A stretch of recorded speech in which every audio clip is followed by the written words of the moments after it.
Chapter 1. The Life That Worked for Me. I had lived with Evelyn for almost 50 years.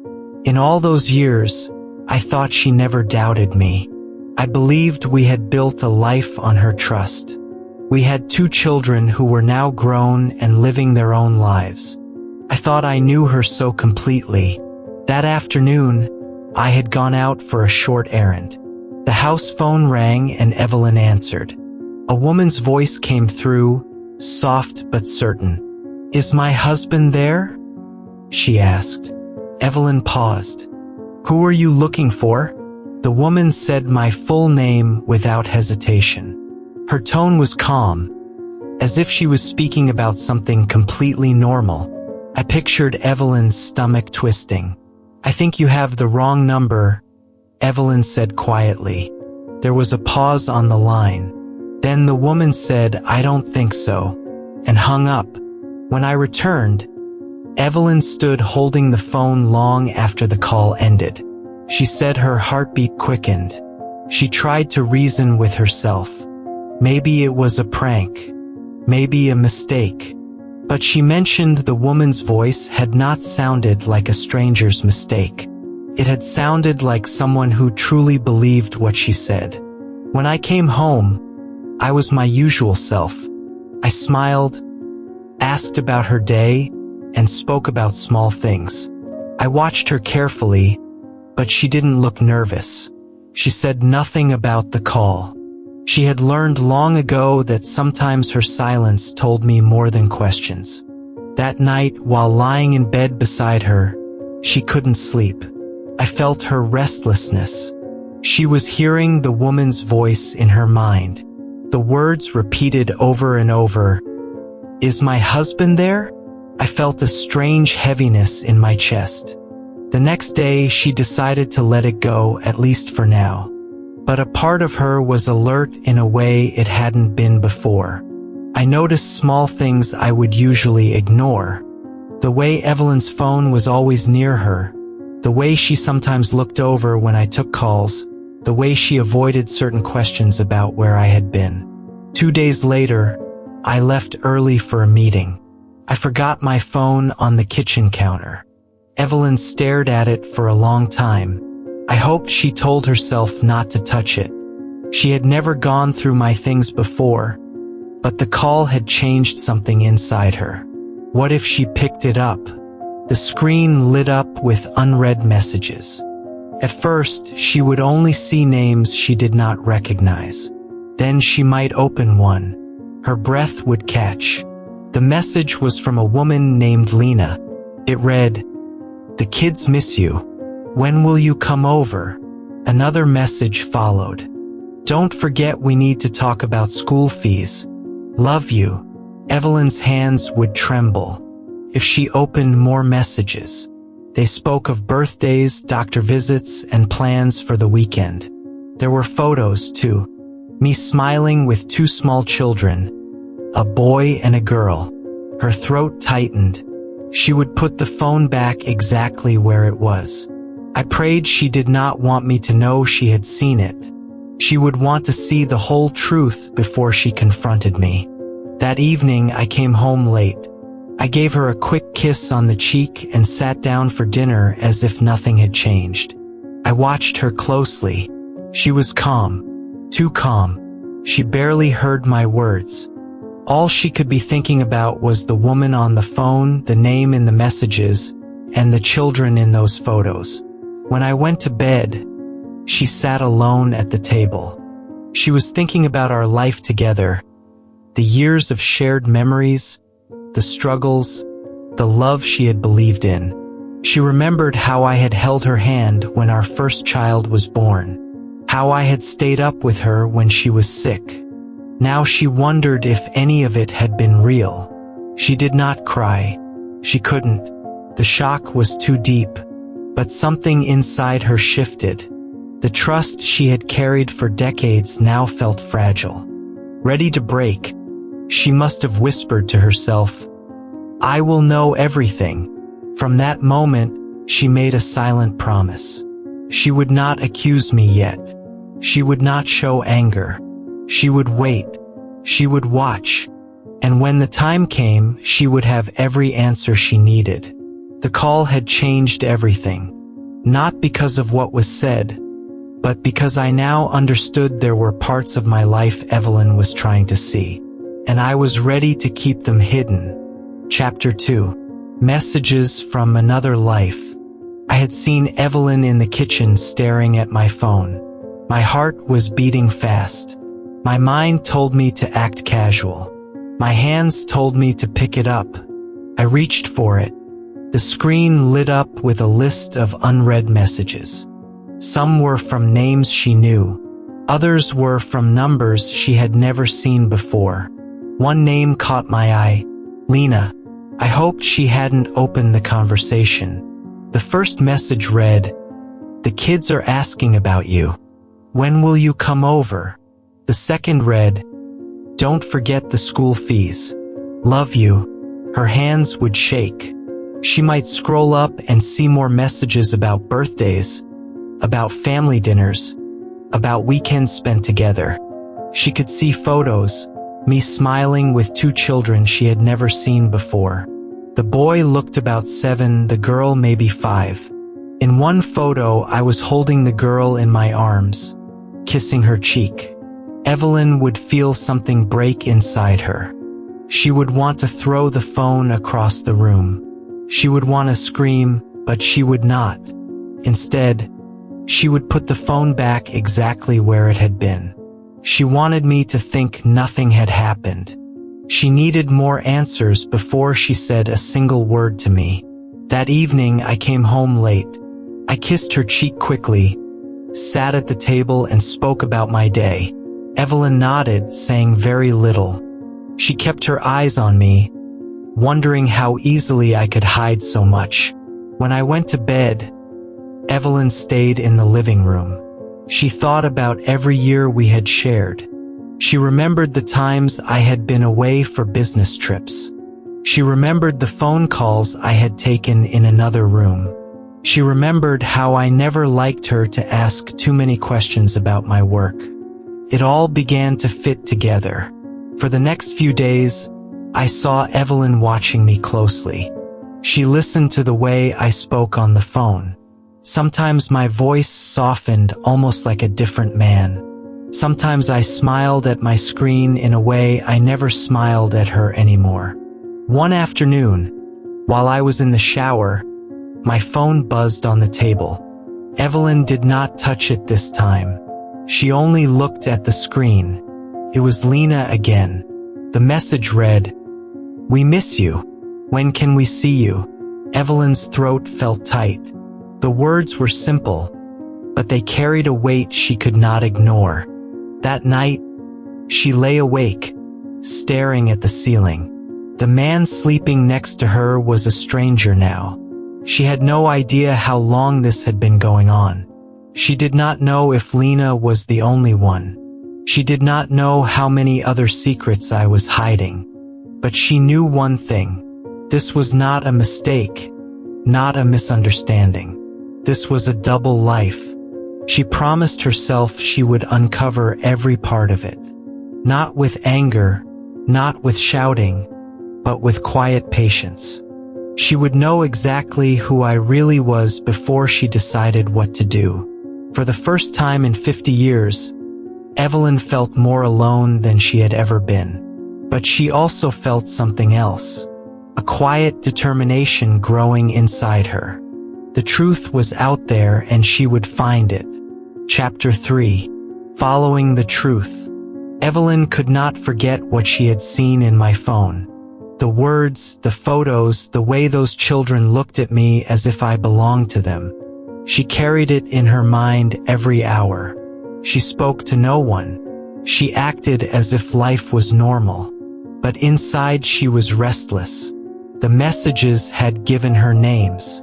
The photos had given her faces.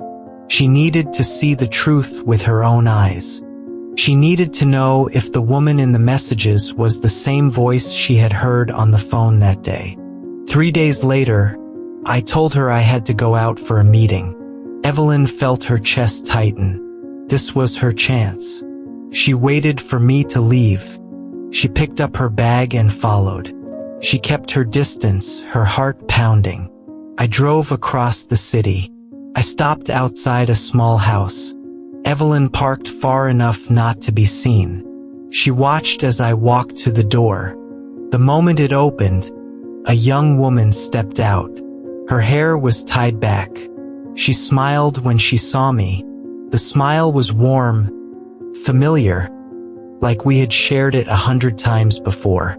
Then the door opened wider, and 3 children ran toward me. They hugged me as if they had been waiting all day. I bent down and kissed them. Evelyn felt her stomach twist. This was not a stranger being kind to children. This was a father greeting his own.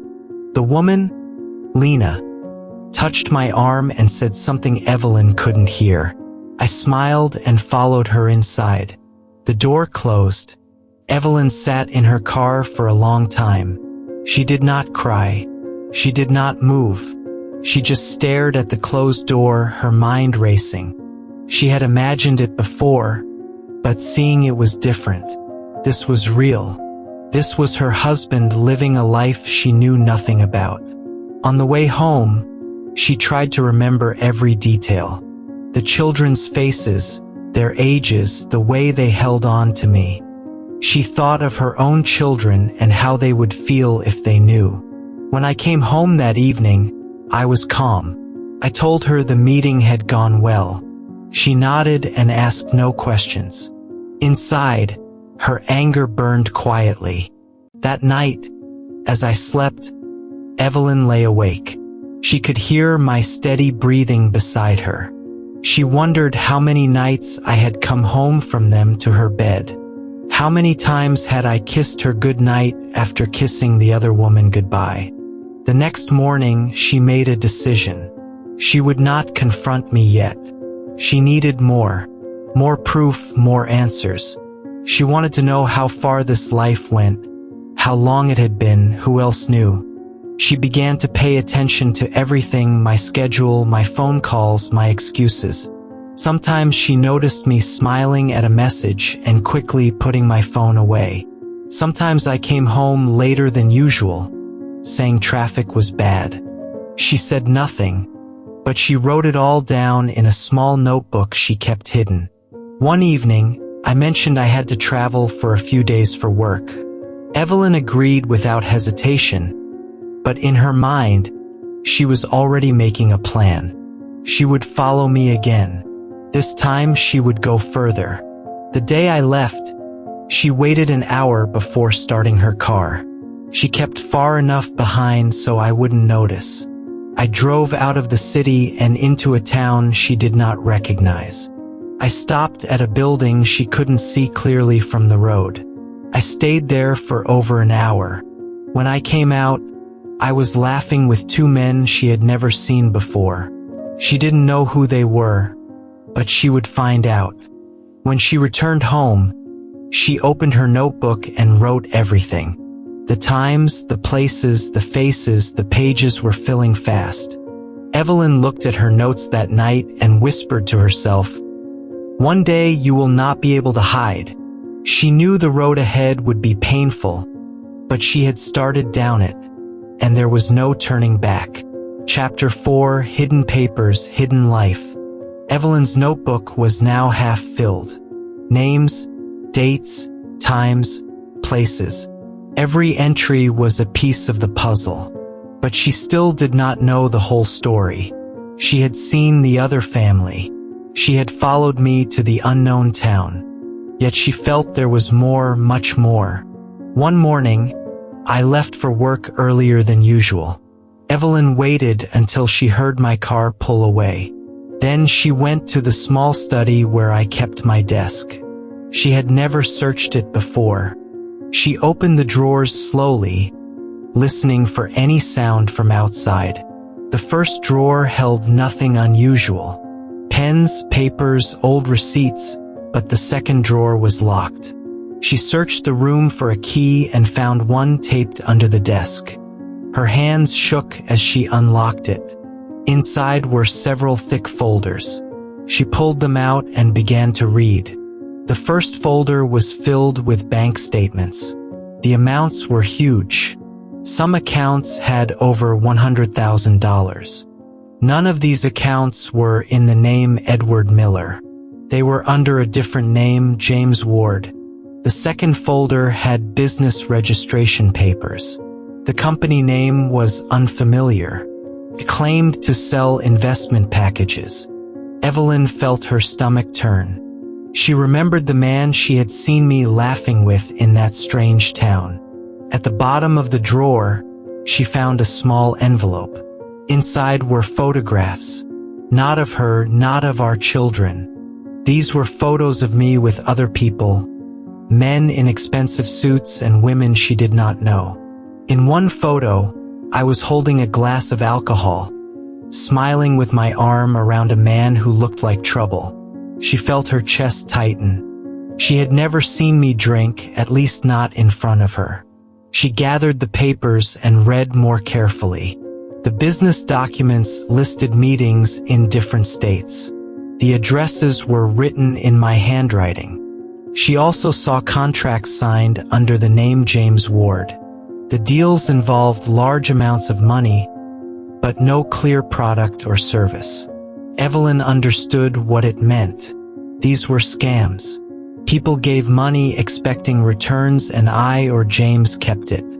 Her hands went cold. She placed everything back exactly where it had been. She locked the drawer and returned the key. She wanted me to believe nothing had been touched. That evening, I came home cheerful. I told her about a new client and how business was going well. Evelyn smiled faintly, hiding the storm inside her. Later, when I had gone to bed, she opened her notebook. She wrote down every detail. The names on the bank accounts, the company name, the false identity, the hidden photographs. As she closed the notebook, she realized the man she had shared a life with was not just unfaithful. I was living a double life in every sense. I had another family, another name, another business, and another face. I showed the world. Evelyn sat still for a long time. She felt anger, sadness, and betrayal mixing together, but she also felt something else. Control. She was holding the truth now, and she was not going to let it go.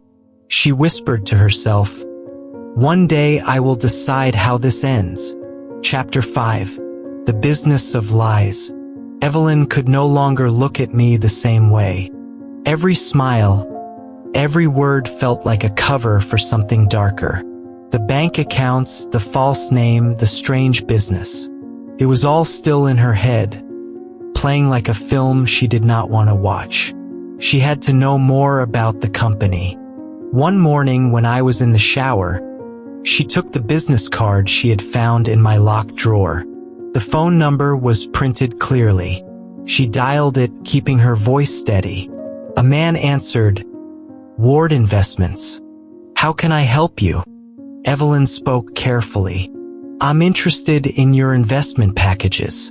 Could you tell me how it works?" The man explained quickly.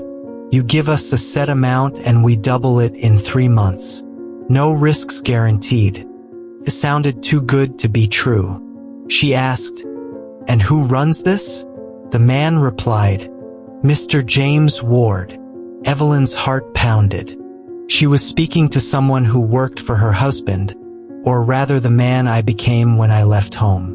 The man lowered his voice. "If you're serious about investing, I can send you a private offer, but between you and me, not everyone gets their money back.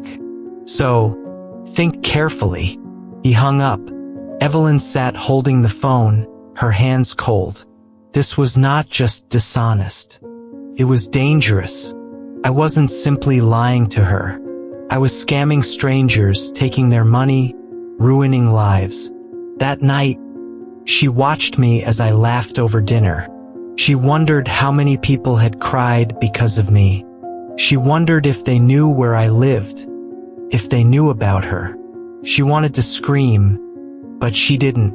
She smiled, spoke softly, and hid the storm inside. She added the phone call to her notebook, writing every detail, even the man's warning. The truth was becoming heavier, but she was not ready to drop it yet. Chapter 6. Friends who know too much. Evelyn knew there were people in my life who might know more. Old friends, business partners, men who had been around before she started noticing the changes. She decided to find one of them. There was a man named Carl. He had been my friend for decades. She remembered him visiting our house years ago, but he had stopped coming in recent times. She called him, pretending she wanted to surprise me for my birthday. Carl agreed to meet her for coffee. When they sat down, she smiled politely. I wanted to ask you, has Edward been okay lately? He's been so busy. Carl hesitated. He looked down at his cup. Then he sighed. Evelyn, I don't know how much you want to hear. She held his gaze. All of it. Carl's voice lowered. Edward has been into things for years. Things you wouldn't approve of. I kept my distance when I realized it was getting worse. He drinks a lot when he's away from home. He spends time with women and the business, it's not clean. People lose money. A lot of money. Evelyn's chest felt heavy, but she kept her face still. For how long? Carl shook his head. Longer than you think. I'm sorry, Evelyn. I thought you knew. She didn't reply. She simply nodded, thanked him for meeting her, and left. Walking away, she realized something painful.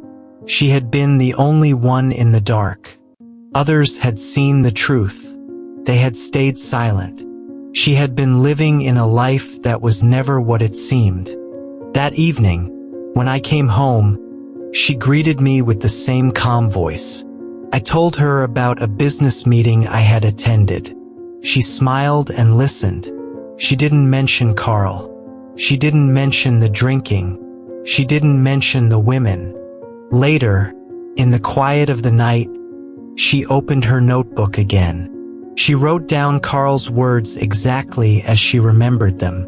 Every truth she collected felt like a cut, but she refused to close the wound until she had every piece of the story. She looked at the filled pages, her pen resting at the edge of the paper.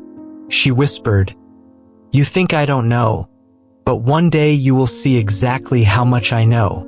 Chapter 7. The Book of Secrets.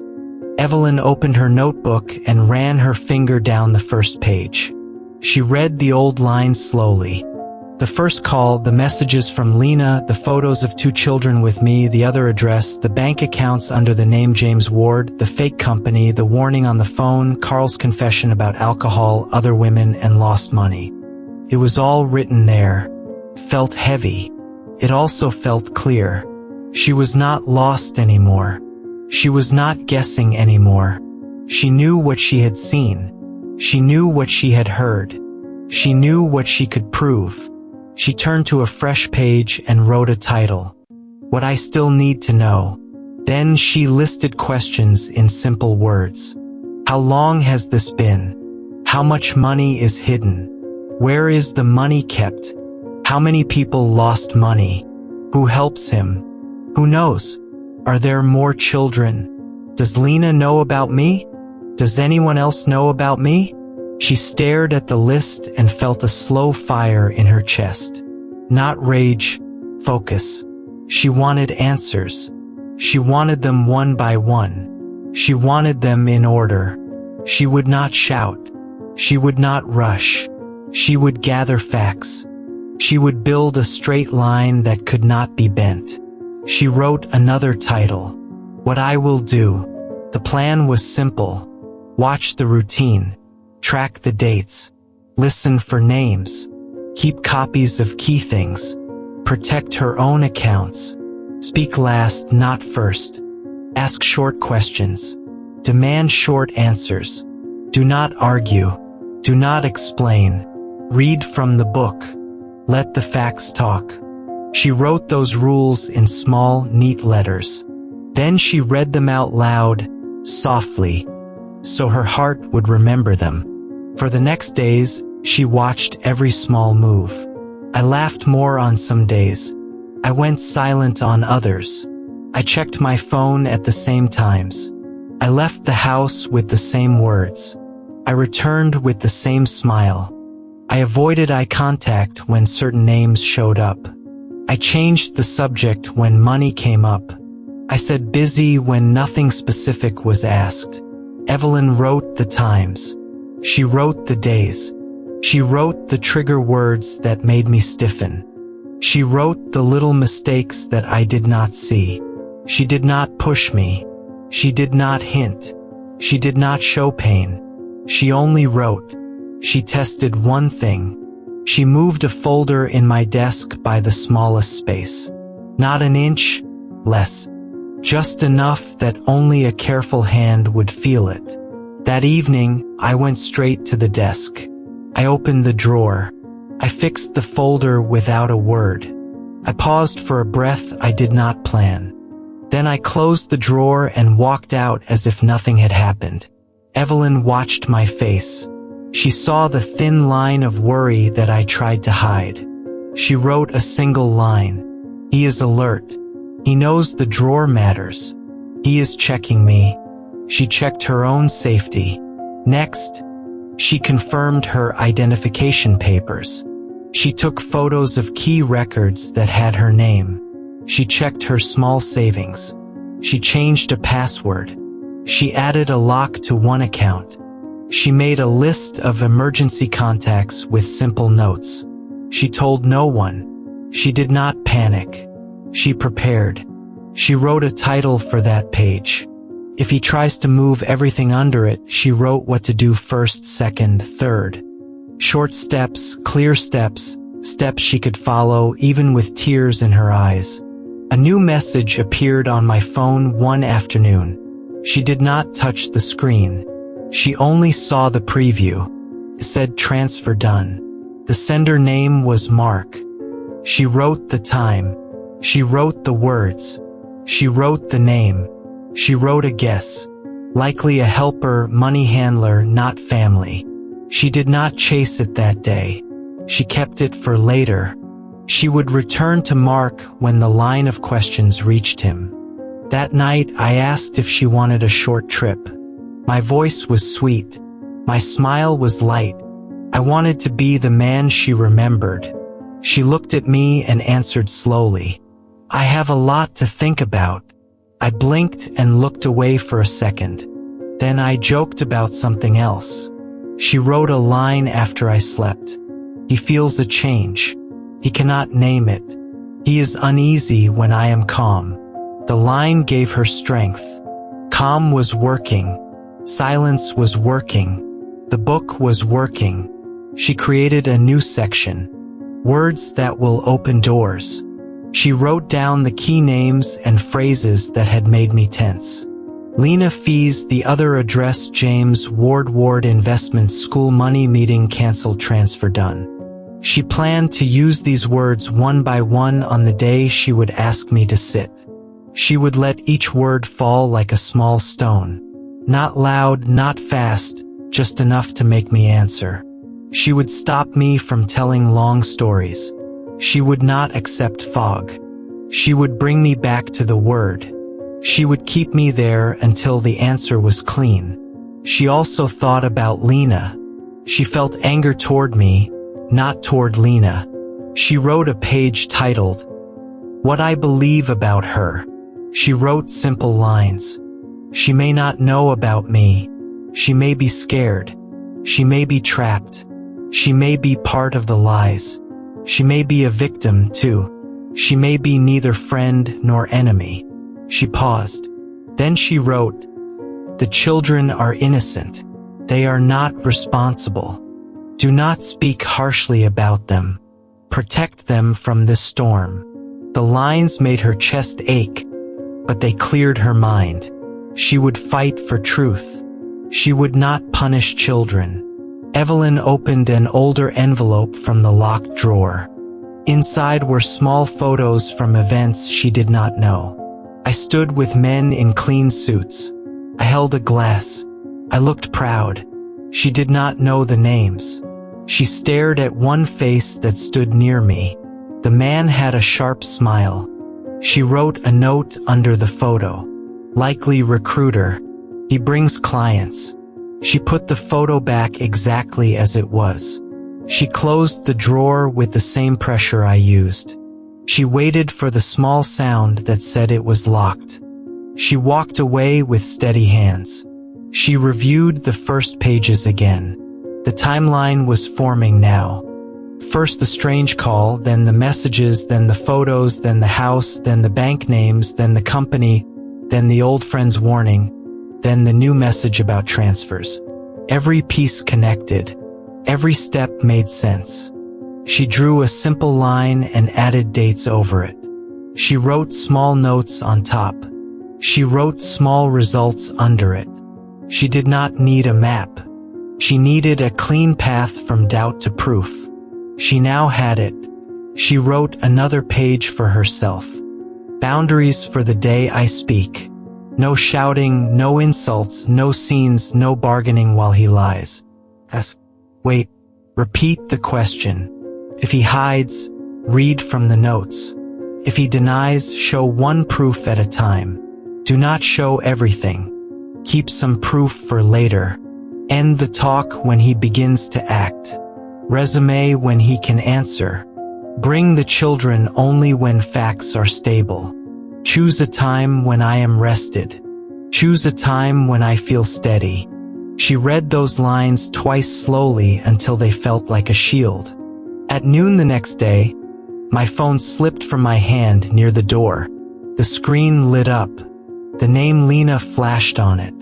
I grabbed the phone fast and clicked it off.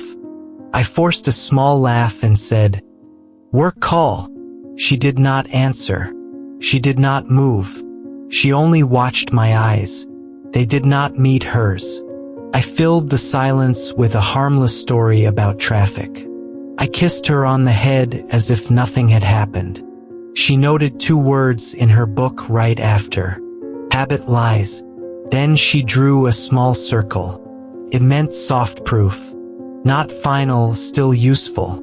She sat with the notebook that evening and wrote a long paragraph to her future self.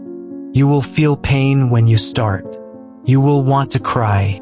You will want to forgive too fast. Do not decide in pain. Do not decide in guilt. Decide in clarity. Read your notes. Read them slowly. Let the facts speak. Ask for numbers. Ask for names. Ask for dates. Ask for places. Do not accept clouds. Do not accept maybe. Do not accept later. Ask again. Wait. Breathe. Continue. She ended the paragraph with a single sentence. I will not lose myself again. She thought of our children once more. She imagined the day she would tell them. She wanted to save them from shock. She wanted to choose words that were simple and honest. She wrote a short script she might use. Your father has another life. I have proof. I will handle it. You are safe. You are loved. You do not need to fix this. Pray for wisdom. Stand with truth. She read the lines and closed her eyes. The words were gentle and firm. They would hold. Late at night, she returned to the first page and added one more line under the first call. That was the day my eyes opened. She sat quietly for a moment and placed her hand on the book. She felt both grief and power. Grief for the years she believed. Power from the work she had done. She had walked from trust to truth. She had not shouted once. She had not broken anything. She had built something. She had built a record that no excuse could erase. Before sleeping, she wrote a final note for the chapter. When I speak, I will speak slowly. I will begin with the first call, then the messages, then the photos, then the house, then the bank names, then the company offer, then Carl's warning, then the transfers, then the names he avoids, then the dates he cannot explain. I will ask him to say his other name. I will ask him to say the children's names. I will ask him to say the number of people who lost money. I will ask him to say the total amount. I will not argue with feelings. I will not accept stories. I will wait for answers. I will hold the room with silence if I must. I will end it when I am done, not when he is done. She closed the notebook and kept her back straight. She felt steady. She felt ready. She was no longer a woman in the dark. She was a woman with light in her hands. The book of secrets was complete for now. More pages would come, but the base was strong. The path was clear. The day was near, and when that day came, she would not shake. She would not beg. She would not break. She would speak the truth she had written with her own hand and her own quiet courage. Chapter 8. The Silent Decision. Evelyn knew the book in her hands was complete enough. She had all she needed to face me. She had dates, names, messages, photos, accounts, and witnesses. Every page told a story. Every line was proof. She could speak now, and I would have no escape. But she waited, not because she was afraid, because she wanted the moment to belong to her, not to me. She sat across from me at dinner. I spoke about small things. Work, a friend, a meeting next week. She nodded and smiled. Inside, she was looking at me the way a person looks at someone they no longer know. The man in front of her was not the man she thought she had married. That man existed only in her memory. The man here now was a stranger wearing my face. I laughed at something on my phone. Evelyn studied the sound of that laugh. Felt practiced, almost like the smile I wore when lying. She thought about asking me a simple question right then, but she didn't. She let me believe she was still silent because she didn't know. Later, when I was asleep, she opened the notebook again. She read the first page, then the last. The journey from the first call to this moment felt like walking across broken glass. Every step had hurt, but she had reached the other side without falling. She wrote one more note at the bottom. The truth is mine now. He cannot take it away. The next morning, she watched me get ready to leave. I asked if she needed anything. She said, "No." I kissed her on the cheek and walked out the door. She stood still for a moment. She could call me back. She could tell me everything she knew, but she didn't. She wanted to choose her time, her place, her way. She wanted me to feel the ground shift when I least expected it. That day, she put the notebook in a safe place only she could reach. She also made copies of the most important pages. One went into her bag, one into a locked box.